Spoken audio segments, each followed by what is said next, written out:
Joining us now on the Knicks Film School Podcast, we don't get a ton of Hall of Famers on here, so this one is a pretty big deal. He is a member of the Atlanta Sports Hall of Fame. He is a member of the Georgia Radio Hall of Fame. Honestly, though, for me, more impressive than that, I was always told if you're going to do something and you enjoy it and you're good at it, do it for a while. And our guest today, well, he's been doing his job for a little while. I believe the number is, it's 27. I'm going to ask him what the exact, I should have the exact number on me. I know it's 27 something. He's the voice of the Atlanta Hawks, Steve Holman. How are you, Steve? Great, Jonathan. Thank you. It's nice to be with you guys. It's 27-20 right now. 27. Okay. I should have had that handy. That's a bad job by me. Thank you so much for joining us. Before we get into, the series. The other awards, by the way, it's just like if you live long enough, you win stuff. So. Well, I mean, and it's funny because I actually cut your accolade short. I mean, you've been named the Georgia Sportscaster of the Year. It seems like every other year now for, the last decade. I was about to say, before I get into any of the stuff about this series and the Hawks and all that, I have to ask, what's it like to be a living legend and be doing your job that you still love? I don't look at it that way. I just look at it as I go do my job every day. And it's one of those things that, I started counting when our old buddy John Sterling went to New York to start doing the Yankees. See, we had done the games together. I started 85, 86, and when he would do TV, I would do radio. Okay. And then on the games that weren't on TV, and there weren't as many games on TV, obviously, then as there are now. But on the other games, I would be with John, and my role then would be, that's right, John. That would be. So you played the Susan Waldman role basically back in the day. Pretty much, yeah, on the games that weren't on TV. But we have a great friendship. I talk to John at least probably once a week. My kids always called him Uncle John, and I still, when we were traveling, every time we'd come to New York, we would have dinner together. So hopefully we'll get back to that again next season. Yeah, it'll be nice to get back to normal. It's actually, so one of the interesting things I think about this series is that, as I'm sure you remember, the final moments of the 2019-2020 NBA season took place in Atlanta with the Knicks playing the Hawks. And as we kind of got the news of what was going down, before we get to this season, could you just share what was that night like for you? I'm sure it was quite a surreal experience. Yeah, I mean, we were one of the last games that went on that night, and I started to get some texts around the third quarter that something was up and that something was happening with that game with Oklahoma City and the Utah Jazz, and that something was about to happen, and it kind of filtered through a little bit too. I know Trae Young's dad, who sits in the second row, he got word about it, and he told Trae at some point, when he was walking by him or whatever. If you remember, I think the Hawks were down by like 20-something points, 25 points in that game.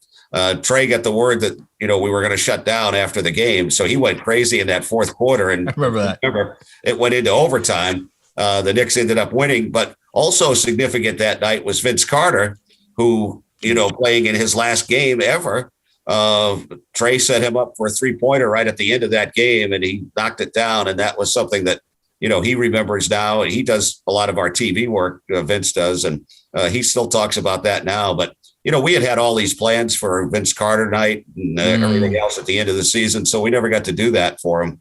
But it was a weird night, that's for sure. And as you guys know, that was one of our, final games that was played in the NBA. But we didn't know at that point we would be shut down for, 9 months or whatever it was before we came back again.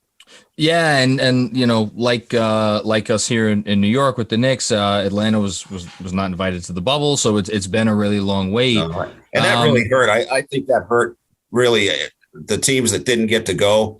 But I think as the NBA would look back on that, it went so well, the bubble. Yeah. I don't think they knew that, but it went so well. I think if they had known that, they would have gone ahead and invited all 30 teams, I think. But it would have, especially our team, being as young as we are, it would have certainly helped a lot to get those final 15 games in, just to carry into this season, because it took a while to get things going.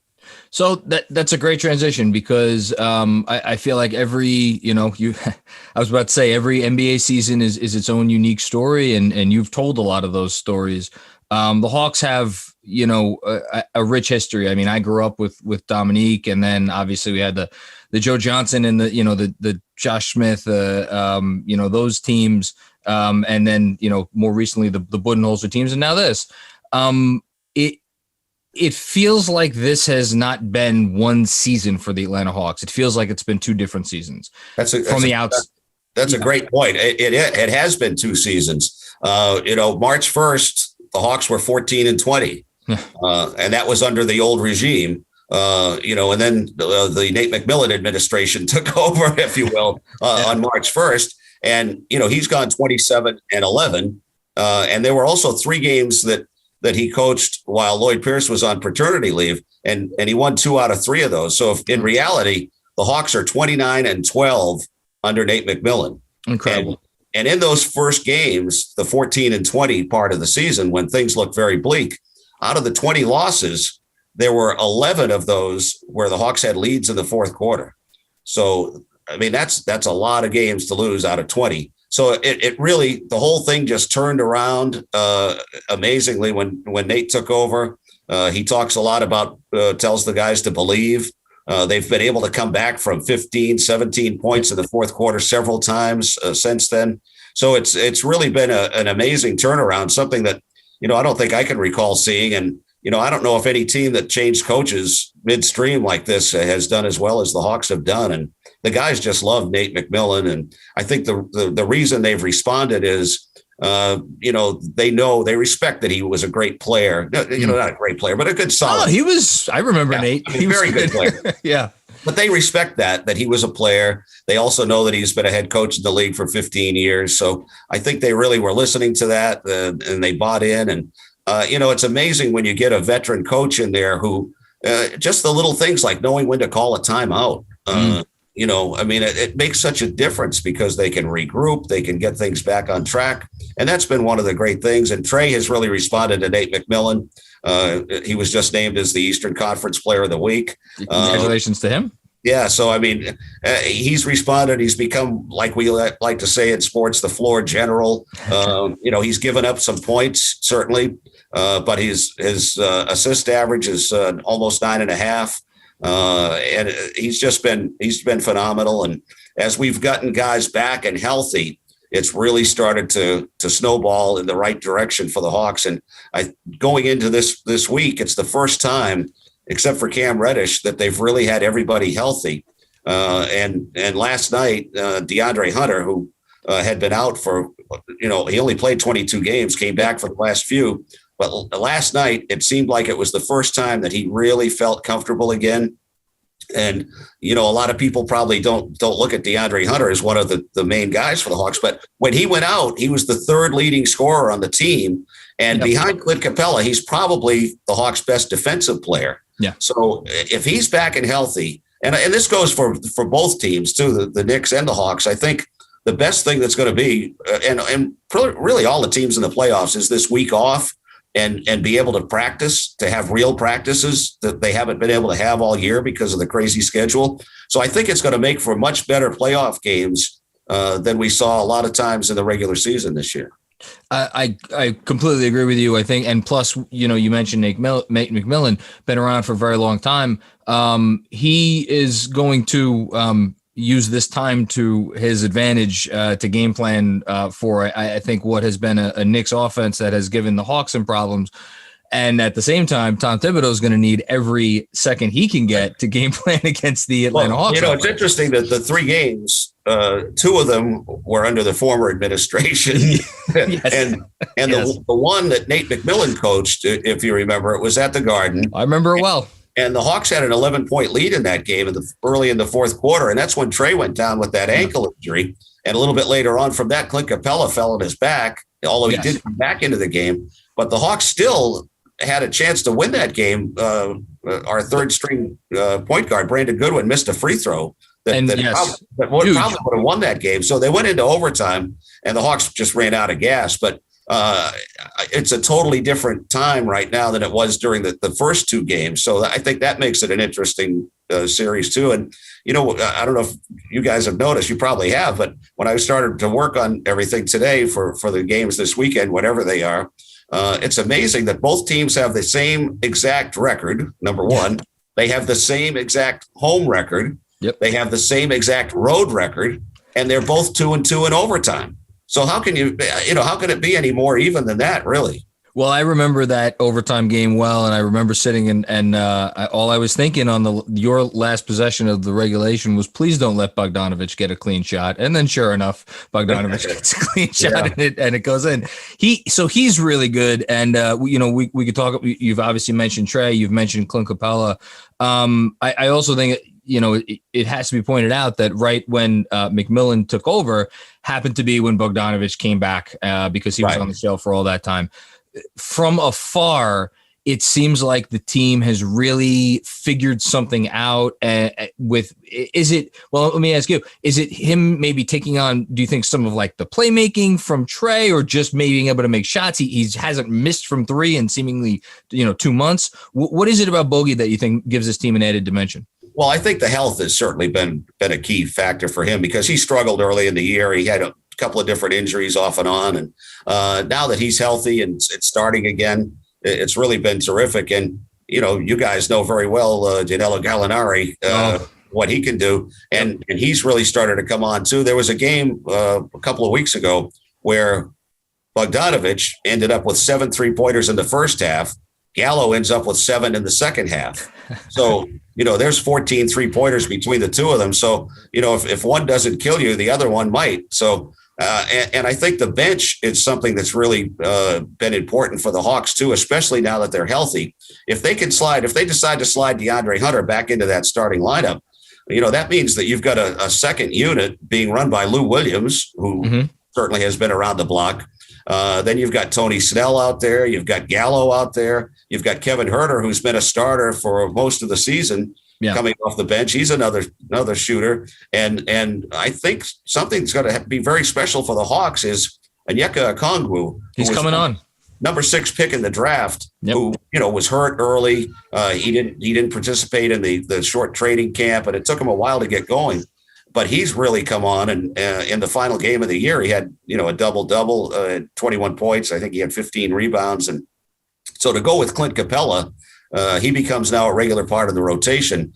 And that second unit is very important. And Onyeka talks about how Lou Williams, since he arrived here 24 games ago, has really taken him under his wing. Oh, wow. Okay. And he's always talking to him. He's always in his ear. And I asked Lou one night on our post-game show, about his relationship with him. He said, "Hey, I need to have a big guy out there in the second unit with me.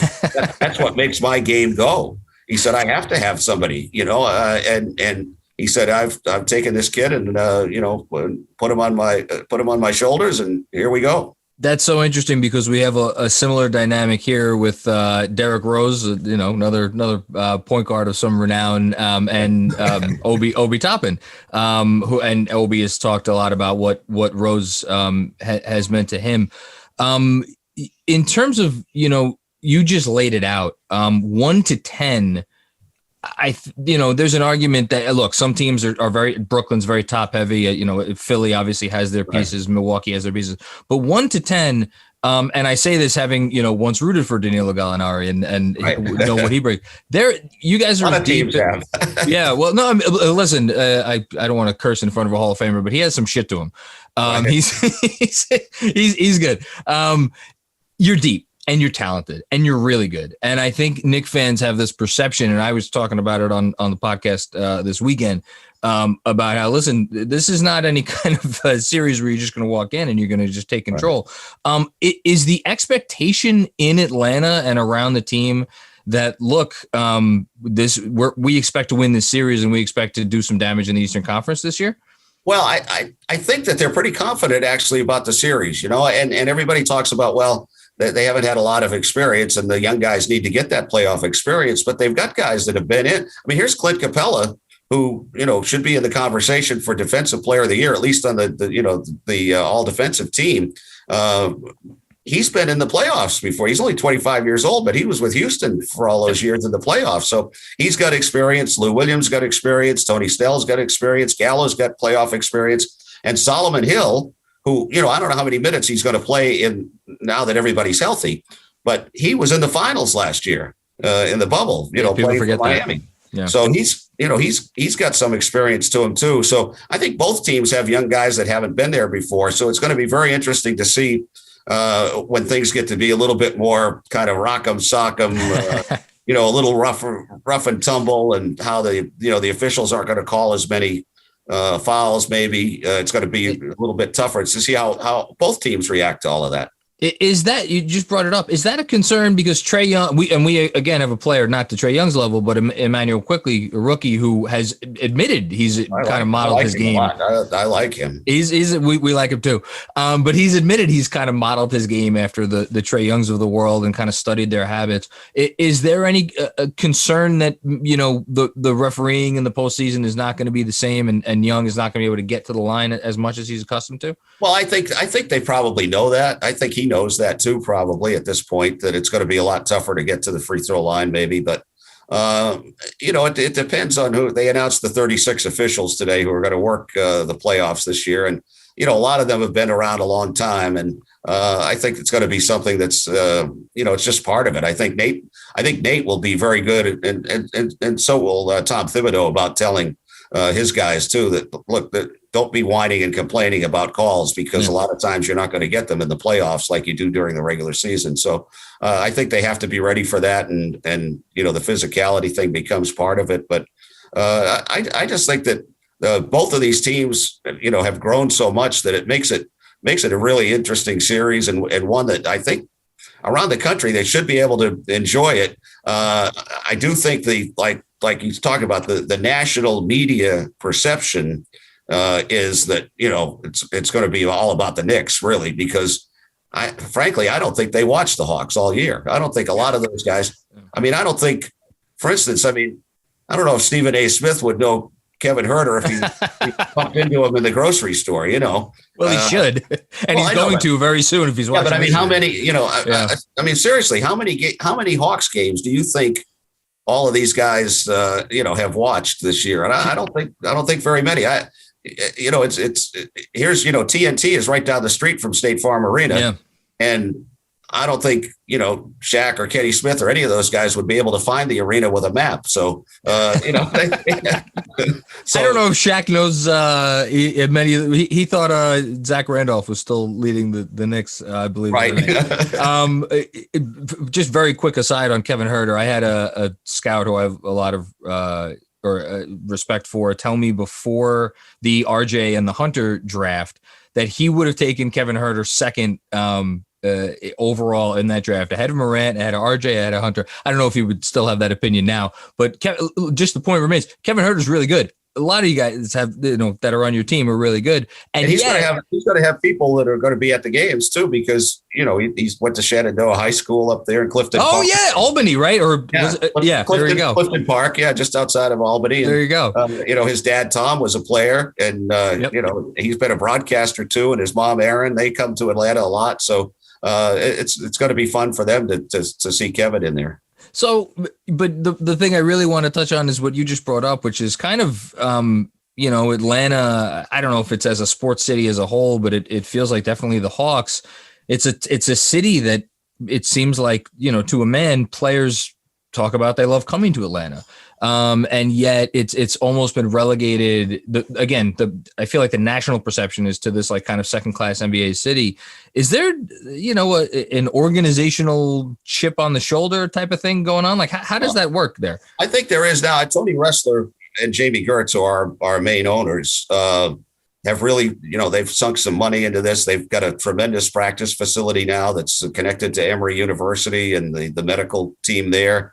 And it's really a state of the art, and it's 5 minutes from the arena. The arena itself has been redone to be State Farm Arena it took 3 summers, much like they did the Garden over, but it's a beautiful place. And I think players, they've always, like you say, enjoyed coming to Atlanta for, all the fun things that go that go on here. But I think now it's going to become more of a destination because I think players will want to play with Trey. I mean, look at they had a lot of money last summer and they spent it pretty wisely too. I mean, you get Bogey Bogdanovic and you get Gallinari and you get Tony Snell and you get Solomon Hill. I mean, these are guys that have really helped a lot. I mean, and it turned things around from, being near the bottom to now, battling for that top 4 spot right up until the last game of the season. So I think that, we haven't even mentioned John Collins yet. He's done. He's like an 18-8 guy, and he's on his way to 20-10. I'm sure, and he's expanded his game. He ended up the season shooting 40% on 3-pointers. So, they spread the floor with him out there too, especially with Clint Capela moving, inside. Well, you mentioned Clint. He's the thing that I'm most worried about. Can you just talk for a minute about has anyone been able to stop the Trae Young, Clint Capela pick and roll? Because from my vantage point, it sure seems like it's pretty much unstoppable. Yeah, it has been. And when he can't get it to Clint, he gets it to John Collins, because they were the two that worked it all the last couple of years together. So it's been a fun thing to watch. And, Clint Capela has been a godsend for this team. And, thank goodness for Mike D'Antoni not wanting to have any centers on his team in Houston, because the Hawks got Clint Capela practically for nothing. Yeah. And look what he's done. He's 15-15 just about on the season. And he gets blocked. I mean, he just won the rebounding title. So, yeah. He just changes everything inside defensively. Yeah, I just looked today. He's averaged 36 minutes against us. He's averaged 20 and 20 over the last 2 games that Atlanta has played in New York. He hit that combination with Trae Young plus the shooting is definitely the thing that I'm most worried about. I a couple more and then I'll let you go. But from your vantage point, I'm always curious about this. Looking at the Knicks and looking at, okay, how are the Hawks going to, handle this? Can you just tell me what is maybe your biggest concern from a Hawks perspective about what the Knicks brings to the table? Well, I think that, of course, we all know about what Julius Randle has done to the Hawks here, in 3 games. But I think there's so many little things like, who would have figured Derrick Rose would be as big as he's been for them? Yeah. And, he's got the experience that he's going to bring out there on the floor as well. And really, Tom Thibodeau has been tremendous. Yeah. They always talk about him, how maybe he wears out his welcome, but, he certainly is welcome right now. And maybe that'll happen someday down the line. But right now, I think he was the perfect coach to bring in. And, our old buddy Mike Woodson, who was the coach here, was his assistant coach and then got the job at Indiana earlier. I think he's really helped out too, because he's kind of a defensive specialist coach too. And I just think that the big culture change for the Knicks has been Tom Thibodeau and what he brings as far as the, just toughness and play 48 minutes, which is kind of what Nate McMillan has brought here. He preaches that 48-minute thing. Don't take any minutes off. Don't take any quarters off. And I think they're very similar that way. Last 2, one, I have to turn back the clock because there were few players that I enjoyed watching as much as this person growing up. Can you give me one Dominique Wilkins story from your days, maybe calling games or from knowing him or any of the above? Yeah, well, the thing is, Nick and I sit across from each other on the charter flights now. So I've known him for all these years, and he's just, I don't know if any like special stories about him, but he's just, I always refer to him, even when he played, as the nicest superstar I've ever been around. And he is that way. And he knows his stuff too. And the great thing is the young players listen to him too. I mean, he doesn't go telling them stuff without them wanting to know something, but he'll give a little couple of things about footwork or drop step, things that we don't really see that much anymore. And, and he's good like that. And I just love him, and he's terrific. And it was great to call his games, and, that famous series at 88 with Dominique and Larry Bird. That was such an amazing thing. And the one thing about Dominique is that he always talks about that last game 6, before game 7. The Hawks had a chance to close out the Celtics in Atlanta, and it came down to the last play. and Cliff Levingston actually intercepted the pass that was meant for Dominique and took a crazy shot at the end, and we ended up losing by a point. And Dominique always says, well, he said, I would have killed him if I didn't think I had to go to federal prison. So That's a good line. For the best. I like listening to him on League Pass anytime I get to hear him. He's great. You're right. Okay. I can't not ask you for a prediction for this series. Can you give me something? I don't want to hold you to by games, but what do you think is going to happen? How about that? Well, let's hope it's not like for the Hawks' sake, it's not like the 99 series where Latrell Sprewell came in and the Hawks were all beat up and banged up and lost in 4. And Bill Walton says it was the worst playoff team in the history of the NBA. No, that's an exaggeration. Yeah, it was. And that changed, just to take an extra minute, that changed our whole team after that series. I remember that series well. Yeah. Somebody in our front office knew that Latrell Sprewell had come to the Knicks after having, basically trying to strangle PJ Carlesimo. Yeah. And in our front office, there was somebody, I won't say who decided at that point, no more, Mr. Nice Guys on our team. So we ended up getting rid of Dikembe, Steve Smith. We had a phenomenal team. And then we brought in, guys that didn't we didn't need to have out there. So anyway, that changed. So getting back to this series, I don't know. I don't know. I can't say how many games.